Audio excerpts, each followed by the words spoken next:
안녕하십니까, 최정인 원장입니다. 4장 유전체와 특수현상 시작하겠습니다. 유전체라고 하면은 우리가 다른 말로 절연체라고 해요. 유전체를 다르게 보면은 보세요. 엡실론 S가 1이 아닌 것을 얘기합니다. 즉 공기 중에서는 엡실론 S가 1인데 공기 중에 아닌 나머지들은 엡실론 S가 1이 아니죠. 그래서 이런 것들을 유전율, 비유전율이 있다라고 해서 유전체라고 합니다. 그런데 우리가 유전체나 다른 공기 중이 아닌 다른 물체들은 비유전율 얘가 1보다 크거든요. 그러면은 우리가 R이 뒷장에서 할 겁니다. R은 유전율에 비례해요. 즉 유전율이 크면은 저항이 커집니다. 그래서 유전체를 우리가 다른 말로 뭐라고 하느냐면 유전체를 절연체 이렇게 얘기해요. 절연체는 전기가 통하지 않는 물체입니다. 따라서 저항이 커야 돼요. 즉 유전체에서 엡실론이 커지면 엡실론 S가 1보다 커서 유전율이 커지게 되면 저항이 커지게 되고, 저항이 커진 물체를 우리가 절연체 이렇게 얘기를 한다는 겁니다. 절연체. 그래서 보통 유전체를 절연체라고도 합니다. 예. 그 다음 특수현상은 우리가 전기에 있죠. 그 전기를 이용한 실제 생활에서 사용하는 경우가 있습니다. 전기의 작용을요. 그것을 특수현상이라고 합니다. 전기에 의한 현상, 전기에 의한 응용현상 이렇게 보시면 되겠습니다. 그러면 유전체에서 첫 번째 나오는 것이 전기 분극인데 보세요. 전기 분극이요. 어렵게 보지 마시고 분극이라는 것은 극이 분리된다는 겁니다. 극이 분리된다. 어떻게? 전기 종류 두 개 있죠. 플러스 마이너스. 플러스와 마이너스가 분리되는 것을 분극이라고 합니다. 네. 그래서 한번 봅니다. 일단 유전체, 절연체에서 유전율은 엡실론은 엡실론 제로, 엡실론 S 다 아는 내용입니다. 전하가 축적되는 능력인데 공기 중에 유전율 엡실론 제로라고 36파이분의 10의 마이너스 9승인데 얘를 8.85 곱하기 10의 마이너스 12승 페로포메타 모두 알고 계시죠? 그 다음에 비유전율인데 비유전율은 보세요. 우리가 C는 어떻게? C는 엡실론 제로, 엡실론 S D분의 S예요. 따라서 C는 비유전율에 비례합니다. 비례해요. 그런데 전개 한번 보세요. 전개는 얼마가 돼요? 4파 엡실론 R 자승분의 Q가 되죠. 4파 엡실론 R 자승분 Q. 따라서 전개는 유전율에 반비례합니다. 즉 비유전율에 반비례해요. 당연히 전압도 4파 엡실론 R분의 Q니까 전압도 비유전율에 반비례합니다. 그래서 교재에 있는 것처럼 비유전율은 엡실론 S는 엡실론 제로분의 엡실론으로 나타낼 수가 있죠. 엡실론 제로분의 엡실론으로 나타낼 수 있는데 이것이 C0분의 C. C0분의 C. 왜? 제로는 C0고요. 유전율은 C입니다. 즉 비례하기 때문에, 그래서 비례하기 때문에 제로에 제로가 들어간 거예요. 근데 전압이나 전개는 반비례하기 때문에 제로와 우리가 보세요. 엡실론 제로분의 이 엡실론은 V분의 V0가 되는 겁니다. 왜 그러냐면 반비례하기 때문에 그래요. 반비례하기 때문에. 다시 전개와 전압은 유전율에 반비례하고 정전 용량은 유전율에 비례한다 혹은 비유전율에 비례한다. 이렇게 기억을 해주시기 바랍니다. 그래서 결론적으로 콘덴서에 유전체를 삽입하면 정전 용량은 증가하는데 전위나 전개는 감소한다는 것입니다. 그 다음에 각종 유전체의 비유전율입니다. 각종 유전체의 비유전율인데 여기서 수치까지 아시기는 너무 어렵죠. 어려운데 가장 큰 것, 우리가 여기에 나와 있는 것 중에서 가장 큰 게 뭐예요? 티탄산 바륨입니다. 티탄산 바륨이 비유전율이 1200인데 이 티탄산 바륨은 우리가 산화티탄이라고 합니다. 어떤 데는 산화티탄, 티탄산 바륨 이렇게 얘기를 합니다. 1200이요. 그 다음에 큰 게 뭐냐면은 물이죠. 물이 증류수라고 합니다. 물 혹은 증류수라고 하는데 얘가 80.74로서 두 번째로 큽니다. 두 번째로 큰 거. 그 다음에 가장 작은 게 뭐예요? 공기죠, 공기. 공기가 우리 비유전율이 거의 1이라고 했습니다. 1.0006이라고 해서 거의 1이라고 보는 거예요. 그 다음에 작은 게 고무 2.0에서 3.5, 종이가 2에서 3이에요. 그 다음에 또 작은 게 뭐냐면 변압기에 들어가는 기름이 있습니다. 우리가 유입 변압기에는 그 안에 기름이 들어가는데 유입 변압기에 들어가는 그 기름이 2.2에서 2.4 정도 돼요. 그래서 작은 것들을 치면 고무, 종이, 뭐 변압기 기름 이런 것들이고 뭐 운모나 목재, 유리 이런 것들 좀 어중간하죠. 그래서 물을 때 가장 큰 것은 혹은 가장 작은 것은 이렇게 묻습니다. 그래서 가장 큰 것 티타늄 바륨과 뭐 물 정도 기억해 주시고 작은 것 가장 작은 건 공기고요. 그거 제외하고는 뭐 종이나 고무 이런 것들이 비유전율이 작다 이렇게 기억을 해 주시면 되겠습니다. 그럼 본격적으로 보세요. 예. 전기 분극입니다. 분극 뭐냐면 보세요. 예를 들어서 이렇게 플러스 Q가 있어요. 플러스 Q가 있고 여기에 마이너스 Q가 있습니다. 그러면 여기에 유전체를 집어넣어요. 유전체를 집어넣습니다. 그러면 당연히 플러스 Q에서 마이너스 Q 이렇게 뭐 전개 E가 발생할 겁니다. 전개 E가 발생해요. 이 방향으로 플러스에서 마이너스 방향으로 전개가 발생할 겁니다. 그러면 이렇게 했을 때 플러스 쪽에는 마이너스가 짝짝짝짝 모여요. 이렇게 마이너스가 모여요. 마이너스 쪽에는 이렇게 플러스가 모이게 되겠죠. 정전 유도 현상에 의해서도 이렇게 된다는 겁니다. 이거 뭐예요? 지금 원래는 유전체에서 플러스 마이너스들이 엉망으로 엉켜져 있었는데 플러스 마이너스 그냥 개판이었어요. 그냥 막 있었는데 전개가 짝 주어지니까 뭐 마이너스와 플러스로 뭐 극이 분리되었다고 해서 이놈을 분극이라고 한다는 겁니다. 분극 현상. 이렇게 되는 거예요. 그래서 보세요. 전기 분극이란 유전체 내의 유전체의 안에 속박되어 있던 전하들이 위치를 변화시킨다는 겁니다. 위치를 변화하는데 그것이 어떻게 마이너스와 플러스로 극이 분리된다고 해서 분극이 됩니다. 다시 봅니다. 전개 중에 유전체를 놓으면 유전체는 구성하고 있는 원자 내부의 전자 마이너스와 원자 핵 플러스죠. 전개 세계에 따라 전자는 전개와 반대 방향으로 전개가 이렇게 되는데 전자는 전개와 반대 방향으로 이렇게 가는 거예요. 그 다음에 핵은 전개의 방향으로 변이가 생겨서 미소한 전기 쌍극자가 생긴다는 겁니다. 쌍극자 뭐 마이너스와 플러스로 이루어진 이런 것들을 쌍극자라고 하죠. 전기 쌍극자가 생긴 것은 전기 분극이다 이렇게 얘기를 한다는 겁니다. 그럼 분극인데 우리가 분극이 생기는구나 해서 끝나는 것이 아니고 분극이 되면 그 분극이 뭐 특징이나 그 크기나 이런 것들을 알 필요가 있다는 겁니다. 보세요. 지금 분극을 뭐라고 하냐면 P라 하고요. P라 하고 단위를 쿨롱퍼 제곱미터라고 합니다. 쿨롱퍼 제곱미터. 분극의 세기의 단위가 쿨롱퍼 제곱미터입니다. 그럼 얘 어디서 보신 적 있죠? 뭐요? 면전화 밀도 시그마 혹은 전속 밀도 D와 동일한 거예요. D와 동일한 겁니다. 그래서 분극의 세기를 두 가지로 나타낼 수가 있습니다. 분극의 세기를 두 가지로 나타낼 수가 있는데 첫 번째는 보세요. 단위가 쿨롱퍼 제곱미터입니다. 따라서 면적분의 전기량이죠. 맞죠? 면적분의 전기량입니다. 여기에 간격 D를 한번 곱해보세요. 간격 D를 곱하면 어떻게 돼요?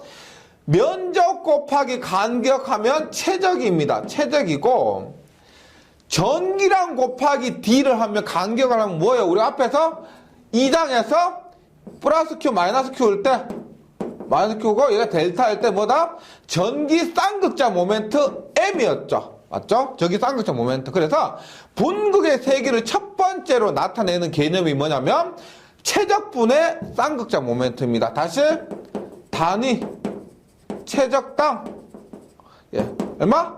쌍극자 모멘트가 됩니다. 단위 최적당 쌍극자 모멘트, 이것이 분극의 세기라는 거예요. 분극의 세기예요. 두 번째, 분극을 어떻게 해? P예요. P를 D-D0 이러한 방법으로 나타낸다는 겁니다. 두 가지. 그래서 우리가 물리적으로 나타내면은 단위 최적당, 이런 보세요, 유전체가 있어요. 이 최적당 쌍극자 모멘트, 그 쌍극자의 힘이 얼마냐 이렇게 얘기할 수도 있고, 분극의 세기를 전속밀도 마이너스 전속밀도, 이러한 개념으로 나타낼 수가 있다는 겁니다. 그래서 첫 번째 분극의 세기를 이렇게 나타냈고요. 그 다음에 요 방법 보세요. 요 방법, 분극의 세기를 D-D0 이렇게 나타낸다는 겁니다. 어떻게 하는지 보세요.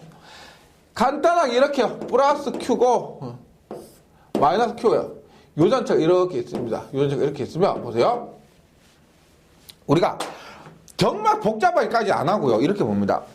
내부에 전속 밀도가 있을 겁니다. 내부에 전속 밀도 D가 있을 거예요. 내부의 전속 밀도 D고, 그 다음에 여기에 외부의 전속 밀도 D0가 있을 겁니다. 그러면 분극의 세기란 것은, 분극이란 것은 이 부분에서 발생하는 거예요. 이 부분에서의 전속 밀도입니다. 그러면 분극의 세기 P를 어떻게? 내부의 전속 밀도에서 외부의 전속 밀도 D0를 뺀 것이다, 이렇게 나타낸다는 겁니다. 계산을 할 때 이렇게 계산한다는 거예요. 그러면 분극의 세기 다시 내부의 전속 밀도는 외부의 전속 밀도 뺀 이 부분의 전속 밀도가 되는데 이것을 한번 정리를 한번 해볼게요. 보세요. D는 유전체 안입니다. 따라서 D는 보세요. D는 엡실론 E라는 공식 있죠. 전개를 통해서 나타내는 겁니다. 얼마? 엡실론 제로 엡실론 S E가 됐죠. 맞죠? D는 여기에서 유전체 안은 공기 중도 있고 유전체 안에 비유전율도 있으니까 엡실론 제로 엡실론 S E가 되는 겁니다. 그 다음에 공기 중은 어떻게 돼요? 공기 중 얼마? 엡실론 제로밖에 없죠. 엡실론 제로 E가 되는 거예요. 엡실론 제로 E. 따라서 얘를 어떻게 나타낼 수가 있다? 보세요. 엡실론 제로로 나타내고 2로 묶으면 얼마? 엡실론 S 마이너스 1, 이렇게. 다시 분극의 세기에서 기억하셔야 될 게 요거 기억하시면 좋아요. 요거 기억하시면 좋아요. 그 다음에 요거 기억하셔야 될 겁니다. 기억하셔야 될 내용입니다. 네. 그 다음에 이렇게 되는 거 보세요. 또 여기에서 D0 있죠. 여기에 엡실론 S분의 엡실론 S 곱해보세요. 그럼 얘도 D0가 돼요. D0에다 엡실론 S 곱하니까 뭐요? 엡실론 제로 D, 엡실론 제로 E 곱하기 엡실론 S 하니까 얼마? 엡실론 제로 엡실론 S E 되니까 얘는 D가 되는 거예요. D. 분모 분자 엡실론 S를 곱하니까 이렇게 돼요. 보세요. D 마이너스 엡실론 S분의 D는 얼마? D로 묶으니까 1 마이너스 엡실론 S분의 1이 된다. 이 공식도 반드시 기억을 해주셔야 됩니다. 모두 지금 전부 다 분극의 세기 공식이요. 전부 분극의 세기 공식입니다. 네, 이렇게요. 그 다음에 보세요. 모두 기억해 주셔야 돼요. 그 다음에 우리가 요 공식 특히 한번 봅니다. P는 엡실론 제로 엡실론 S 마이너스 1 2에서 요거 있죠. 요거 엡실론 제로 엡실론 S 마이너스 1 엡실론 제로 엡실론 S 마이너스 1, 요 놈을 특히 우리가 뭐라고 한다? 분극률, 이렇게 얘기를 합니다. 분극률.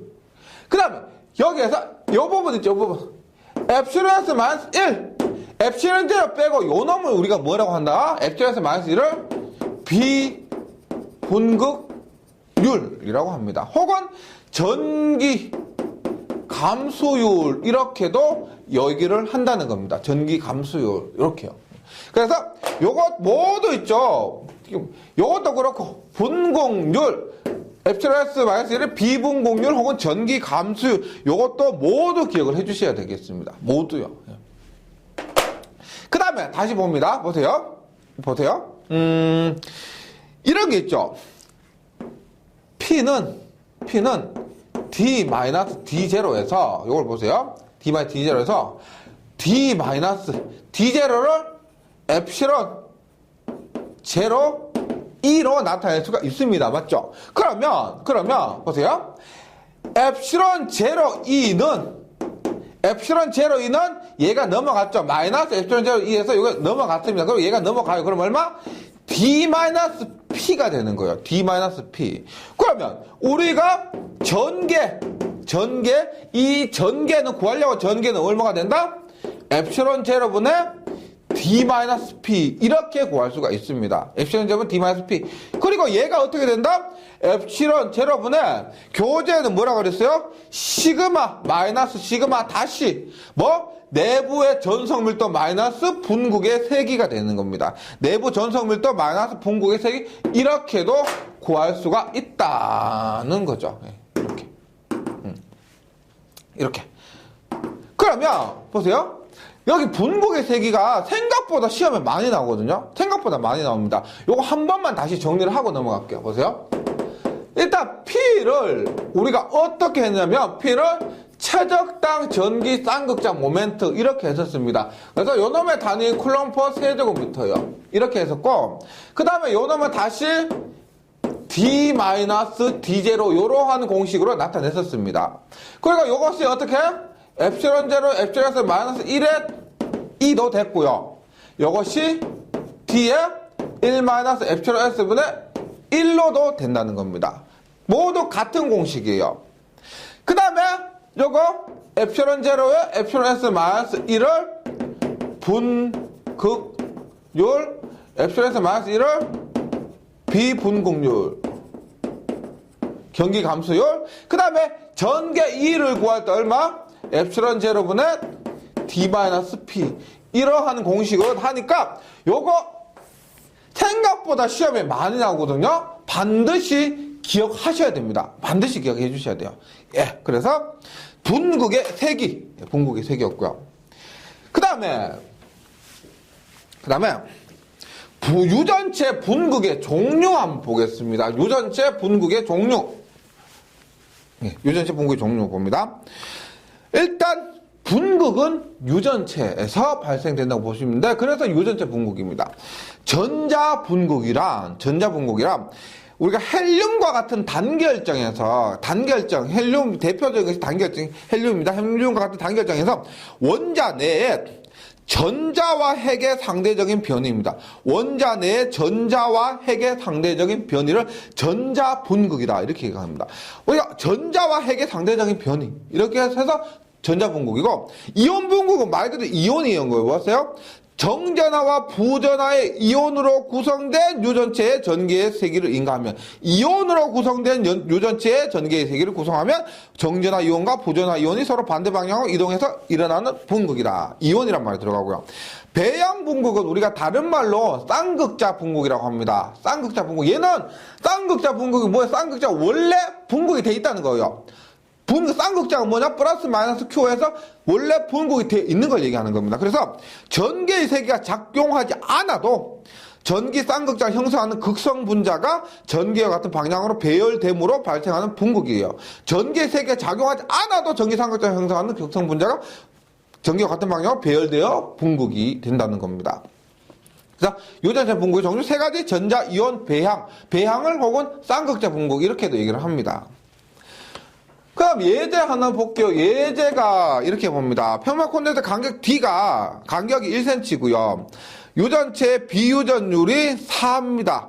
전압 100V를 인가하면은 분극의 세기예요. 분극의 세기인데 P예요. P인데 지금 뭐 간격 주고 비유전율 주고 전압 줬습니다. 우리가 3장에서 문제를 풀 때 많이 했지만 전개 대신에 전압과 간격을 주는 경우가 많아요. 그래서 분극의 세기 뭐? 엡실론 제로, 엡실론 S 마이너스 1, 2에서 엡실론 제로, 엡실론 S 마이너스 1에 전개 2 대신에 뭘 대입한다? D분의 V가 됩니다. 그래서 전압과 전개는 한 끗 차이인데 D를 곱해졌냐 나눠졌냐 이 차이예요. 네, 그래서 전개를 계산해야 되는데 전개가 주어지지 않고 전압이 줬다 하더라도 충분히 이렇게 변형해서 계산할 수가 있다는 겁니다. 그러면 엡실론 제로 얼마냐? 엡실론 제로 얼마? 뭐 36분의 10의 마이너스 9승 혹은 8.85 곱하기 10 마이너스 12승 엡실론 S가 얼마예요? 4죠. 이래 곱하기 D가 1cm입니다. D가 1cm면 0.01m고요. 전압은 100V가 됩니다. 따라서 계산하면 26.5 곱하기 10의 마이너스 8승 분고의 세기가 다니는 쿨롱 퍼 제곱미터 이렇게 될 것입니다. 그래서 예제 문제 답은 26.5 곱하기 10의 마이너스 8승이에요. 다음 페이지에서 계속 유전체를 합니다. 유전체에서 유전체의 경계 조건 한번 보겠습니다. 경계 조건에서 이렇게 했어요. 우리가 경계 조건이라고 하면은 우리가 완전 경계가 있고요. 불완전 경계가 있습니다. 완전 경계와 불완전 경계인데 우리가 불완전 경계는 하지 않습니다. 불완전 경계 하지 않고 완전 경계만 하는데 얘는 경계면에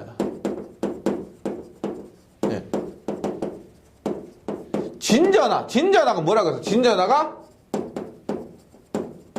참전하가 없다라는 거예요. 경계면에 유전체가 집 경계예요. 경계 어떤 예를 들어서 가장 대표적인 게 물과 공기죠. 물과 공기 그 경계면에 완전 경계라고 하는 것은 그 경계면에 영향을 미치는 전하가 존재하지 않을 것입니다.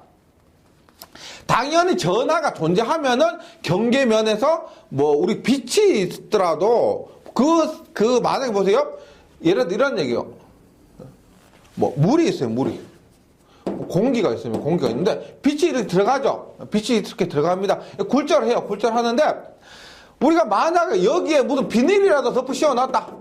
그럼 어떻게 되느냐? 완전히 특성이 달라지죠. 우리가 이렇게 물이 들어와서 이렇게 굴절하는 걸 알겠지만은 여기에 다른 요소가 있다면은 우리가 특성을 알기가 어렵다는 겁니다. 저기에서도 완전 경계라는 것은 이 경계면에 다른 전하가 존재하지 않을 때, 영향을 미치는 전하가 존재하지 않을 때를 완전 경계라 하고, 지금 완전 경계 조건을 본다는 겁니다. 완전 경계 조건 한번 보세요.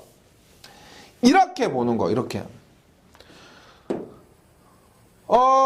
이렇게 보세요. 이거를, 물이 아니니까, 물로 봤을 때 이렇게 돼요. 우리가, 물에 들어갔을 때 빛이 들어갑니다. 빛이 들어가면은, 우리가 개울물에 있죠. 개울물에 발을 담그면 다리가 짧아 보이거나 그런 현상이 있죠. 그게 뭐 때문에 그래요? 빛이 이렇게 굴절하기 때문에 그렇게요. 이렇게 세타1으로 들어갔는데 세타2로 굴절하기 때문에 다리가 짧아 보이고 다리가 삐뚤어 보이고 그런 현상이 발생하는 겁니다. 맞죠? 빛에서도 이런 현상이 있어요. 똑같이 유전체예요. 유전체. 보세요. 여기를 엡실론1, 엡실론2라고 합니다. 엡실론1, 엡실론2. 예를 들어 여기가 나무고요. 여기가 고무예요. 고무. 여기에 전기를 쏜다는 겁니다. 전기를 쏴요. 전기를 이렇게 쏜다는 겁니다. 쏴요. 그러면 여기에서도 유전율이 다르면 나무와 고무는 당연히 유전율이 다르겠죠. 맞죠? 다르기 때문에 여기서 이렇게 굴절을 하는 겁니다. 세타1으로 들어와서 세타2로 나가는 거. 굴절을 하는 겁니다. 여기에서 이렇게 나가는데 완전 경계가 되려면 이 경계면이 완전 경계가 되려면 어떻게 돼야 되느냐를 공부한다는 겁니다. 완전 경계. 즉 완전 경계라는 것은 경계면에 전하가 없을 조건을 본다는 겁니다. 네, 볼게요. 일단 경계면이 이렇게 있어요. 엡실론이 있고 엡실론2가 있습니다. 그랬을 때 이렇게 있습니다. 보세요. 이렇게 이원이 들어가요. 이원이 들어오면 굴절이 할 겁니다. 유전율이 다르기 때문에 굴절을 합니다. 어떻게? 이렇게 E2로 나가요. 그런데 각도가 이렇게 세타1이고 세타2입니다. 세타1이고 세타2. 예. 그런데 지금 각도를 좀 조심해서 보셔야 되는 게 세타는 이것을 중심으로 수직축을 중심으로 세타예요. 수직축을 중심으로 세타입니다. 그러니까 만약에 수직으로 들으면 각도가 몇 도요? 이렇게 수직으로 들으면 각도가 몇 도요? 90도가 아니고 0도입니다. 0도. 여기를 중심으로 여기를 기준으로 각도이기 때문에 수직으로 들으면 그것은 0도가 되는 겁니다. 보세요. 여기에서 완전 경계 조건 1번이 뭐냐면 전개에 의해서 봅니다. 완전 경계 조건, 지금 교재에서 전개의 접선 성분, 즉 수평 성분이 같다 이렇게 되어 있죠. 보세요. 전개가 이렇게 되어 있는데 전개의 얘가 수평 성분이요. 얘가 지금 수평 성분이에요. 수평 성분. 그 다음에 요거 있죠. 요것이 수직 성분, 법선 성분입니다. 수평은 접선 성분이요. 접선 성분. 예. 수평은 접선 성분입니다. 그럼 뭐 어때요? 뭐가 같다는 말이냐면은 완전 경계 조건이 되려면 전개의 수평 성분이 같을 거. 그거 유도는 안 해요. 수평 성분이 같다. 거기에서 시작하시면 됩니다. 얘하고 얘가 같을 것입니다. 얘하고 얘가 같을 거. 그럼 보세요. 지금 세타고 얘가 90도요. 90도니까 이놈은 어떻게, 이놈 보세요. 이놈은 어떻게 돼요? 얘가 2원이요. 2원분의 요 놈은 어떻게 돼요? 2원T라고 할게요. 2원T. 접선을 T라고 합니다. 뭐? 2원분의 2원T는 뭐예요? 사인 세타 원이죠. 사인 세타 원. 따라서 뭐다? 2원T는 얼마? 2원의 사인 세타 원이 됩니다. 그 다음에 요 놈은 얼마? 요 놈은 얼마? 똑같이 2t는 사인 세타 2가 되겠죠. 뭐 요거보다 요것은 사인 세타 2가 됩니다. 따라서 2t는 어떻게 된다? 2t는 2t의 사인 세타 2가 됩니다. 따라서 지금 교재에 있는 것에 따르면 우리가 완전 경계 조건의 첫 번째는 뭐가 된다? 첫 번째는 2원T는 2t. 2원의 접선 성분과 2t의 접선 성분이 같을 것. 따라서 2원의 사인 세타 1은 2t의 사인 세타 2. 얘가 첫 번째입니다. 첫 번째. 그 다음에 똑같이 보세요. 똑같이 얘가 2가 아니고요. 세타는 다 똑같죠? 2가 아니고 얘가 D라고 할게요. D가 할게요. D1과 얘가 D2라고. 얘가 D2. D1과 D2라고 합니다. 똑같이. 그러면 교재에 뭐라고 돼 있어요? 전속 밀도의 법선 성분이 수직 성분이요. 뭐다? 요것하고 요것이 같을 것. 요것과 요것이 같을 거죠. 요것과 요것이 같을 것. 똑같이 해보면 보세요. 얘분의 얘는 뭐예요? 얘분의 얘는 코사인 세타입니다. 코사인 세타. 그래서 두 번째 걸 보면은 뭐가 돼 있다? 코사인 세타니까 뭐다? D1의 코사인 세타죠. 따라서 D1 코사인 세타 1과 D2 코사인 세타 2가 같을 것이 된다는 겁니다. 이것이 완전 경계 조건입니다. 완전 경계 조건. 네. 그 다음에 보세요. 다시 보세요. 2원 사인 세타 1은 2,2의 사인 세타 2예요. 그 다음에 D1의 코사인 세타 1은 D2의 코사인 세타 2입니다. 네, 코사인 세타 2예요. 그럼 D1은 우리 D는 뭐예요? D는 엡실론 2죠. D는 엡실론이니까 얼마? 엡실론 1, 2원은 D2 어떻게? 엡실론 2, 2,2로 바꿀 수가 있습니다. 그러면 이거 분해를 해보니까 전체 이것분해 이거를 해보니까 보세요. 2원 약분되고요. 코사인분의 사인은 우리가 탄젠트가 됩니다. 탄젠트. 그래서 엡실론 1분의 탄젠트 세타 1은 요거도 약분하니까 얼마? 엡실론 2분의 탄젠트 세타 2 이렇게 된다는 겁니다. 이렇게. 그래서 입사각과 굴절각의 탄젠트 값의 비는 유전율의 비와 같다. 그 말이 이 말이에요, 이 말. 예. 그래서 지금 완전 경계 조건은 일종의 공식입니다. 공식을 한번 정리해 보면 보세요. E1의 사인 세타 1은 E2의 사인 세타 2예요. 요거 정리하면 어떻게 된다? 어떻게 되나 보세요. 요거 넘어와요. E2분의 E1은 얼마?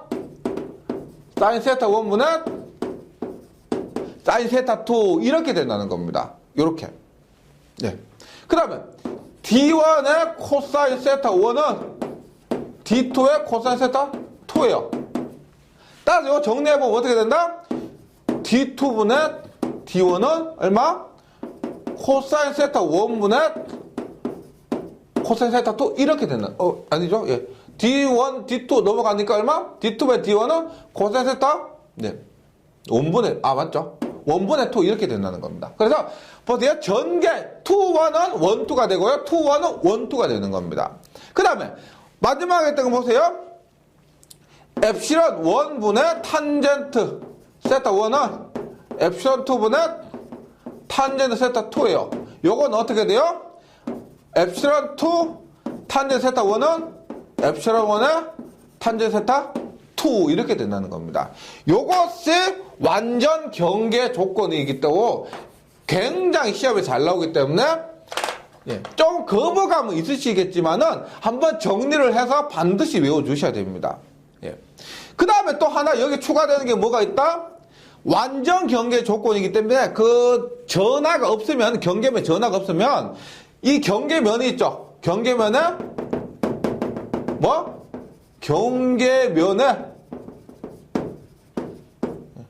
경계면에 전위차가 같다. 혹은 전위가 같다. 이렇게 하시면 되겠습니다. 경계면상 두 점 간 전위차가 같다. 경위가 같다. 왜? 영향을 미치는 이런 거죠. 우리가 내부에서 이런 거죠. 전하가 없기 때문에 내부 전이나 표면 전이나 같다라는 거 있죠. 우리가 앞에서 도체에서 내부 전이와 표면 전이는 등전이다. 이런 것과 같은 맥락입니다. 전하가 없기 때문에, 영향을 미치는 전하가 없기 때문에 경계면의 전위차도 같게 됩니다. 이것이 완전 경계 조건이에요. 완전 경계 조건에서 반드시 기억을 해주셔야 되는 겁니다. 반드시 기억해 주셔야 돼요. 그리고 보세요. 그럼 유전율과 굴절각과의 관계 한번 보겠습니다. 유전율과 굴절각과의 관계 봅니다. 보세요. 예를 들어서 이렇게 봅니다. 보세요.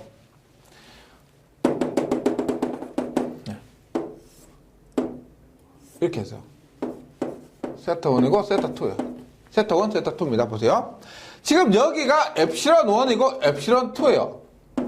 엡실론과 엡실론 2입니다. 만약에 지금 책에 있는 대로 엡실론 1이 엡실론 2보다 크다면은 세타 이 각도나 혹은 전속물도 D나 전개 E는 어떻게 될 것인가 하는 거죠. 봅니다.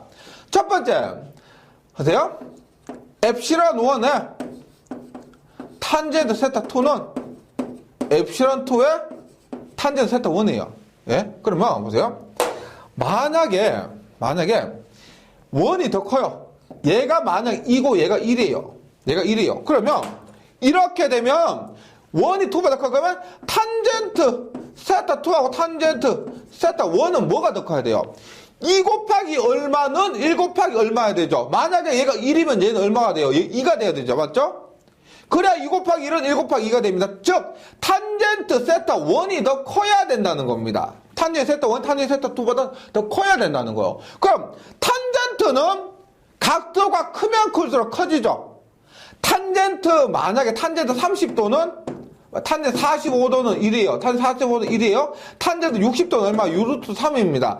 얘는 1.731이에요. 즉 각도가 크면 탄젠트 값이 더 큽니다. 그래서 여기서 알 수 있는 것이 뭐다? 여기 이렇다면은 세타 1이 세타 2보다 크다라는 거예요. 더 크다라는 겁니다.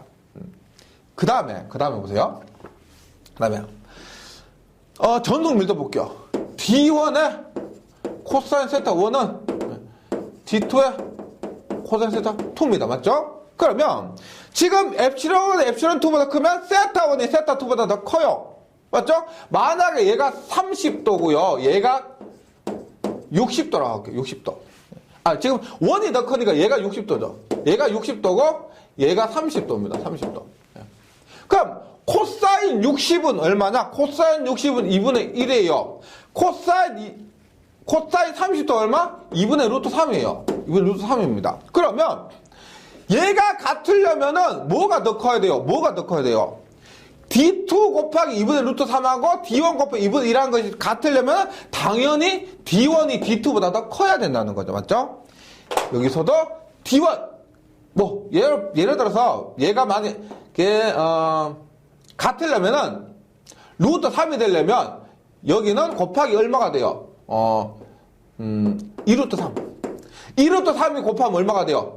루트 3이 되죠. 여기 루트 3이 되려면 2를 곱하면 됩니다. 2루트 곱하면 루트 3이 돼요. 즉 D1은 2루트 3이고 D2는 2니까 D1이 더 크다는 거예요. D1이 더 크다. 그리고 D1이 D2보다 더 크다. 그 다음 마지막으로 전개 봅니다. E1의 사인 세타 1은 E2의 사인 세타 2예요. 만약에 똑같이 사인 60도고요. 얘가 30도라고 합니다. 사인 60도는 2분의 루트 3이에요.